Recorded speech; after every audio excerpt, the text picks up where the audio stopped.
Alright, so seeing as how you survived the first video, we're going to take a look at how we actually apply this for different binary formulas. Now, binary just means two of something. Okay, so go ahead, open up to page Roman numeral 2. It's not actually page 2, but Roman numeral 2 of your packet. And we'll look at how to write and name these chemical compounds together. Okay, now remember, writing and naming are two different things.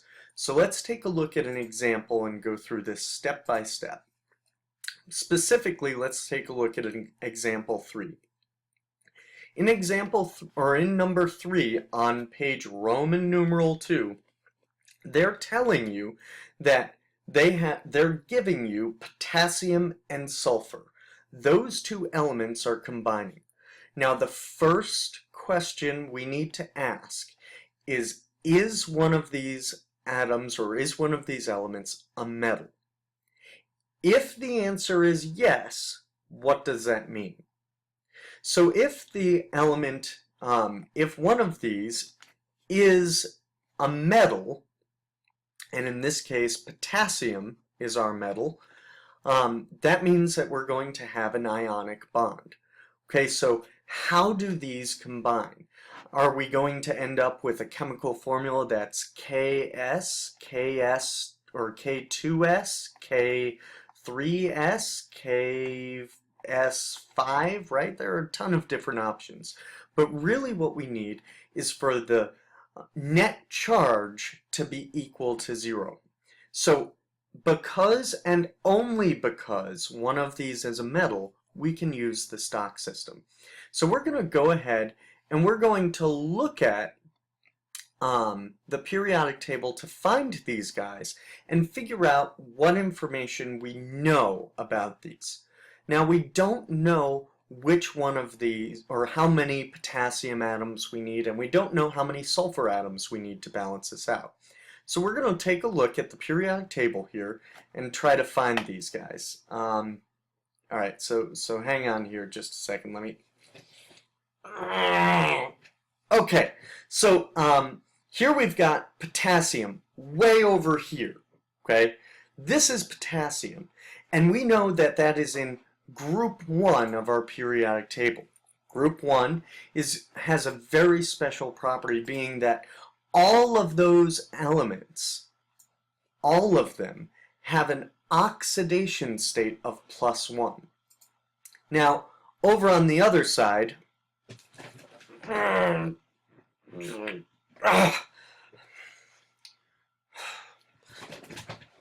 we go. Here's sulfur. Okay, so sulfur is right here, and that's in group 16 of the periodic table.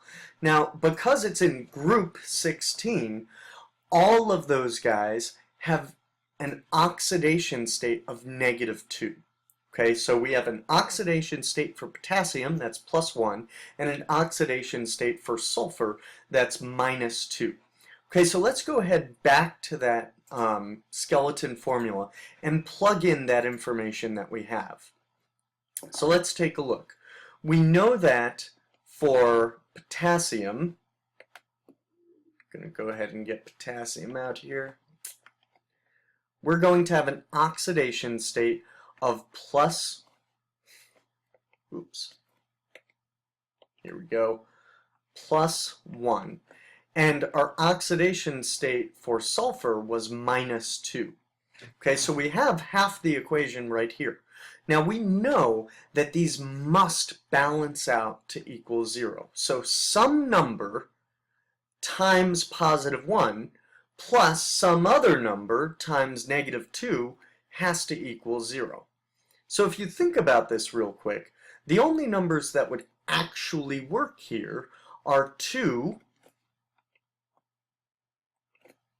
and 1. Now notice I flipped the colors here, because a lot of times it's just the reverse of the two oxidation states. Not always. It's always the lowest possible answer. So for example, it could not be 4 and 2. even though that would make this balance out to be 0, we want the lowest possible numbers that will make this 0. I also want to point out here that both of these numbers on the line cannot be negative. Because remember, what goes on the line is the number of atoms or ions, right? Well, you can't have a negative number of atoms. That's just impossible. You either have an atom or you don't. And these numbers also can't be 0. I mean, you could plug in 0 potassium atoms and 0 sulfur atoms and get a net charge of 0, but that would just be saying that the charge of nothing is nothing, and, well, congratulations, you've proved 0 equals 0. What to do? Okay, but we're looking for the lowest possible non-zero numbers that will go on those lines, and in this case, it happens to be 2 and 1. So what this is telling us is that we need 2 potassium atoms. I need 2 of those guys to balance out the charge of the 1 sulfur atom. And I'm left with a formula of K2S. Potassium and sulfur, when they're combined, we need 2 potassiums to balance out that 1 sulfur.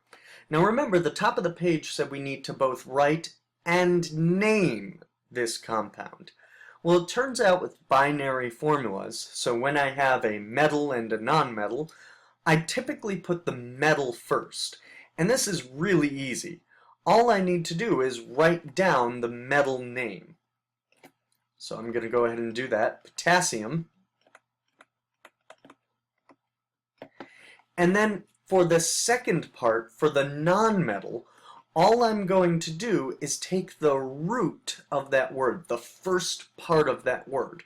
This takes a little practice figuring out what the root of sulfur is, or the root of these different nonmetals, but in sulfur's case, it's just sulf.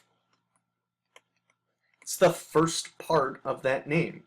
And then instead of putting potassium sulfur, we end it with IDE. So when potassium and sulfur combine, they form potassium sulfide, which is the chemical name we give to K2S. Okay? Pretty simple. So go ahead, give this a try. Try a few of these on your own. Complete page 2 of the packet and check your work in the answer key binder that I have in the front of the room. And whenever you're ready, after you've checked all your work, and by the way, you must show all of your work on the worksheet. Then you can move on to the next video. Hope this was helpful.